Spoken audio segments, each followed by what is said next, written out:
در دوره دستور پرزیدنت جمهوری تاجیکستان در قطار دیگر شهر و ناحیه‌های کشور عید نوروز در همه تشکیلات و مؤسسه‌های ناحیه وسیع هم با برنامه‌های جالب فرهنگی در سطح بلند ایدانه جشن گرفته شدند. کلکتیو 120 نفره کارمندان کارخانه دولتی فردی تامینات آب‌های نوشاکی و رفع آب‌های پرتو در ناحیه وسیع عید نوروز را در صحن حوله سابق آسایشگاهی به نام زکریای رازی در احاطه درختان ارچه‌زار طبیعت زیبا و دیدنی جشن گرفتند. صبح روز 19 اپریل روز مساعد و قطره‌باران هوای بهاری آفتاب پس ابرها پنهان کارمندان و مهمانان به مکان برگزاری چهاربینی نوروزی آمدند. نوروز این جشن ملی مردم تاجیک رمز دوستی محبت و سرجمعی آدمان است. کارخانه مذکور در مرکز ناحیه و دهات‌های آن با نقطه‌های معین در تامینات آب نوشاکی به ساکنان خدمت می‌رسانند. جشن نوروز در این روز آنها را به هم آورده است. گردخوان نوروزی با هم نشسته از حال و احوال همدیگر خبردار شدند.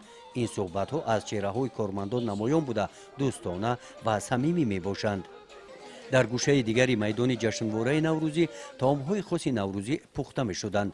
دلده ترکیب این طعام ملی عبارت از دانگی‌ها، نخود و لوبیا و علف‌های طبیعی در دگ جوشیده از شیره آن استعمال نموده اشتراکچیان نوش جان کردند. آش پلو هم به تمام نازکی‌ها تیار می‌شد. میدان جشنواره نوروزی با میز و کرسی‌ها بالای آن با هر گونه آب‌های تشنه‌شکن، شیرینی و میوه‌جات آرا داده شده انتظار مهمانان هستند. در آماده نمودن خوان نوروزی زنان و بانوان کارخانه صمیمانه در این روز زحمت کشیدند.